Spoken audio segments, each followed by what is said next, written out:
morning, Annie. How are you? I am well. I'm covered in alpaca fuzz, but that's okay. It came from Ecuador. It's all good.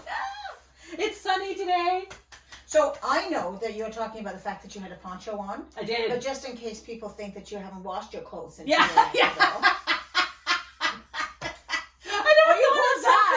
I never thought of that. I brought something home. You brought an alpaca home with you that cuddles you at night. Oh, wouldn't that be cool? I want a pet alpaca. I know people that do. I think they spit, don't they? Oh, only if they're pissed at you. I did not get spit on by any alpacas. They thought I was lovely. So you're the alpaca whisperer. Yes. Oh, wouldn't that be a cool job? There's 2 jobs I want in the world. I'll never get them, but one of them is to be a spa evaluator, to be sent to spas all over the world, and then do like a TripAdvisor or write for a magazine or something, and do like whatever treatment. That's my dream. You want to know what my dream job is? That's my dream job. And the other one is to be a zookeeper of some cool fuzzy, like a koala or a panda or some cool fuzzy animal. So when you lived in Toronto, did you volunteer any of your time to the Toronto Zoo? Because too far away. That's true. Too far away. Like it's really out in the East End. So, but no, that's always been my dream job. How cool. Working with horses was lovely. Like they snuggle too, but it's getting to know the animal, like really getting to know them. And alpacas and llamas are very cute. And so are pandas and all that. See, anyway, that's my dream job. All Your my dream focus job? and energy is with people, not animals. Oh, really? I mean, I love animals. Okay. But with a little bit of distance. Okay. So yeah. So your dream job. Time and What's energy.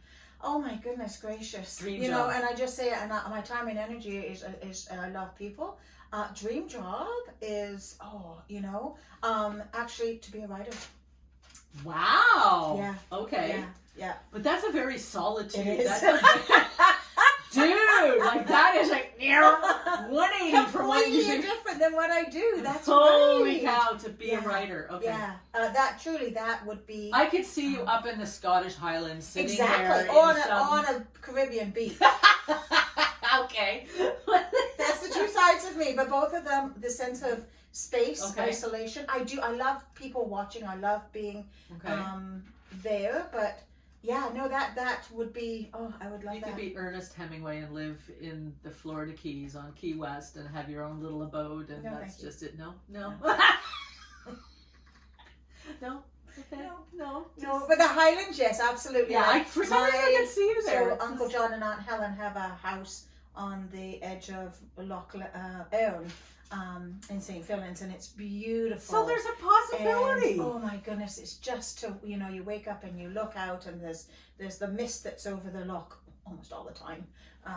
Look at her get all dreamy gorgeous. too. Yeah. Oh, it's I love it up there, and I love being on the beach, right? Like, but again, it's water. I am drawn to water. You know what it is?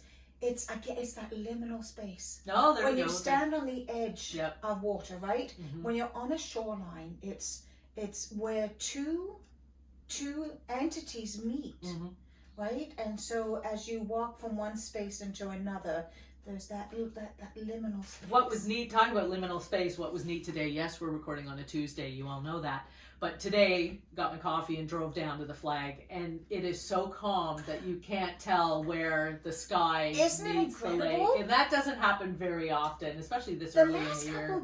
The last couple of days I've been down to the lake.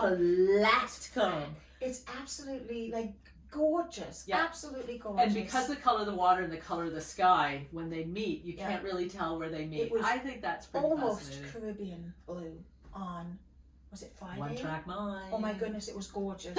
just it was pretty. The color was really kind of something. It was like, Anyway, it is Friday, May the 12th. Yes. That's what we're recording for, and so it's time for Friday Crumbs from the Pop-Tarts. And that's us. That's us. And it is also the day that we honor Florence Nightingale. That's right. The social reformer with no common sense. That's right. But oh my goodness, she had a huge heart, and no social reformers did have any common sense. I was just going to say. They waded into the most dangerous of situations. Didn't they totally disregarded social norms, Yeah. and they picked up the charge to lift up those who were completely marginalized. I love social reformers and Florence Nightingale. Oh, so see, that could be your dream job too, to be a social reformer. Well, I think in our role in the church, we do that. Yeah, I was as I was saying it, I was going, okay, you buck the trend all over the place. Absolutely. Right? And I love the reading that you've chosen for today because, well, I mean, we didn't choose it because it comes out of the Common Lectionary, but it's so fabulous in the sense that on this day that we honor Florence Nightingale, it talks about something so to the center of who it is that we are in our Christian faith. Yep. And who we are in our society too. Absolutely. I like it. So Annie, how are we going to read this? I don't know. It's Matthew, if you're wondering. It's Matthew chapter 25, verses 31 to 40. I don't know. Why don't you read to the end of 36 and then I'll pick up 37. Because at 36 is like I was naked. I didn't feel that was a good place to jump in. So I'll jump in at 37. How's that? Okay, that just sounds awesome. I don't know. It's this naked thing. I don't know. Whatever. Okay. Matthew 25, starting at verse 31. When the Son of Man comes in his glory, and all the angels with him, then he will sit on the throne of his glory. All the nations will be gathered before him, and he will separate people one from another, as a shepherd separates the sheep from the goats. And he will put the sheep at his right hand, and the goats at the left. Then the king will say to those at his right hand, Come, you that are blessed by my Father, inherit the kingdom prepared for you from the foundation of the world. For I was hungry, and you gave me food. I was thirsty, and you gave me something to drink. I was a stranger, and you welcomed me. I was naked, and you gave me clothing. I was sick, and you took care of me. I was in prison, and you visited me. Then the righteous will answer him, Lord, when was it that we saw you hungry and gave you food, or thirsty and gave you something to drink? And when was it that we saw you a stranger and welcomed you, or naked and gave you clothing? And when was it that we saw you sick, or in prison and visited you? And the king will answer them, Truly I tell you, just as you did it to one of the least of these who are members of my family, you did it to me. This is the gospel of Christ. Praise to you, Lord Jesus Christ. I was just checking to see that my sheep was sitting on. I was just going to say, it's just shepherd of the sheep. I love this reading. Okay, why? Well, because it's about how we offer our love and adoration, respect, and very selves to God as we offer it to one another. Right. But congregations, I know you're all sick and tired of hearing me say this, but we cannot truly express our love to God without expressing it to one another. Right. Because that's how we do it. God is far too removed from us if we say that it is God. Just God that we love, right? I mean, there's nothing to hold on to.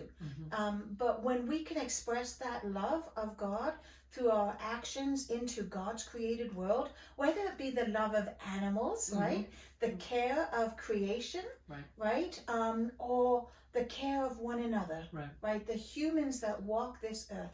That is how we express our love of God. And I think it's the care of one another. And I mean, post-pandemic, whatever you want to call it, that, you know, we've been caring for each other kind of from afar. And now we have a chance to care for each other in person, in however that looks like, whether it's supporting the food bank or there was somebody in the church the other day, and we have a red wagon sitting up here, and there is stuff all around it, showing that we're sharing from our abundance to care for others. And I think of those that are marginalized, that just don't have anything. And I was listening to CBC where they were talking about providing for the marginalized that don't have anything for maybe their own choice, or maybe they're not their own choice. And the things you clothed me when I was naked, like just to give clothes, it's just to wear something. That's right. And also be respected too. That's not really included in here, but sometimes when you're disrespected, you feel that no one loves you or cares for you.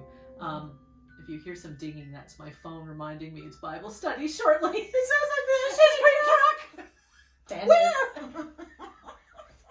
I'll bring you an ice cream truck, really. She fed me because I was hungry. Just happened to be ice cream. Go down to fun. That's all good. It's all good. But I think with those, what's in the reading are the basic necessities of life, right? And that's what I talk about in my program in the hospital sometimes. What are the 4 things we need? Food, water, shelter, and community. And we forget the community piece so often. Yeah. We do. They were desperate to be able to connect with people. We had somebody just at the door today asking about the community supper, if it's happening again. And yes, they are. There's one on Wednesday, which you'll miss when you see this, but the next one's on the 24th. Because people put up their hand at one of them and said, yes, let's do this into May. Yeah. Everybody loved coming together. Yes, and that's what I've noticed so much more. We were planning already for the summer. I can't believe we're doing it into the fall too. I know. Already. But what are going to be some joint services, some community-based events that we can come together? And if you look at any social media, the newspaper, any media, there's this going on and that going on. We're coming together to support the hospital or the women's shelter or Hike for Hospice, or we're coming together to share, not only just being together, but share to clothe and to feed and to nurture. And That's I think right. that's important. You know, and for those of you who might be watching who are worried that, well, I can't get out, like I have mobility issues, I don't live in that community, you know, what can I do? At the heart of all of this is Christ. It's the love of God. And one of the most powerful ways that we can do that is to pray for people. That's right. To pick up the phone and just simply talk to people. I think this scripture is about, and you've heard me say this before, it's about aligning the tongues in our mouths with the tongues in our shoes, right? We need to walk and talk our Christian faith. Right. So if you can't get out and you can put hands to helping in the food bank or making donations, if it's coming and making coffee at church, if it's coming to help and do some stuff in the greater community, if it's holding people up in prayer and thinking about them and offering their needs, the supplications to God, if it's picking up the phone and simply calling them and saying, hey, you know what? I thought of you today. I was just going to say that. That's one of so powerful. And it's so easy to do, and we don't do it enough. I think because we're connected, those that are connected on technological devices, we tend to text or email people and say, how are you doing? There's something about hearing the human voice and saying, how are you doing? And sometimes we don't have a lot of resources to give of that, but just being in community, just even going down to the Lighthouse restaurant and having a cup of coffee with others, like $2. Absolutely. And, you know, you're there, or Tim Hortons or Dizzy Bird or wherever you're seeing this from, your local kind of hangout, and just being with others, because we've been away from others, and learning and supporting, because supporting, you can do it through technology, but it's not the same as being in person. No, it's not. It's not the same. Being in that place of abundance, right? So stopping to smile at someone. Right? Stopping to say hello. And, you know, just knowing that because we have been given so much, we are loved so much, we are treasured and seen of such value, it overflows if we allow that. And simply by being welcoming and caring and compassionate and patient, lots of patience needed in the world today, we are expressing the love that God has given us to others. So we can all be Florence Nightingale. We can be Florence Nightingale. Do I get the cape? I want the cape. Did she have a cape? She had a cape. If she I have a cape. If she had the opportunity of wearing an alpaca cape, I have my cape. See, and I've got my floaty thing on. This is cape like top. We're both. Which look at that. I oh my goodness! Of course she does. Isn't that fun? Sunshine today. So. And of course, she's the only person that will have toenail color that matches her outfit. Well, maybe. I am so not worthy. So not worthy. whatever. I'm such a fashion diva. Oh dear. Oh, but you have an alpaca. I know, I have an alpaca cape. That's all. That leaves fuzzies all over her. It makes her so fluffy and fuzzy and warm. I've always wanted to be fluffy. I was just thinking this morning, it's so funny because I was at the hairdresser's yesterday and got my hair done. Yes. Jenny does such an awesome job. But she gets my hair looking lovely sleek, right? Yes. But when I do it, I end up like fluffy. And I thought, that's me. That's it. Just fluffy. So, from the fluffy and fuzzy crumbs, we wish you the very best for the weekend. We hope that joy and laughter make their way into your lives, and that you take that joy, you take that amazing gift that God's given all of us, and share that around in whichever way is most authentic for you. And don't be fluffy crumbs. Really don't. Well, you could be fluffy. There's worse things than fluffy crumbs. Moldy ones. Yeah, there we go. We are totally not moldy. Not moldy. No. Fluffy crumbs is better than moldy crumbs. Oh, we have really gone down a hole this time. It's the sunshine. I'm glad you stuck with It us. makes us silly. You're awesome. So until we see you again, take care and God bless. We'll see you next week.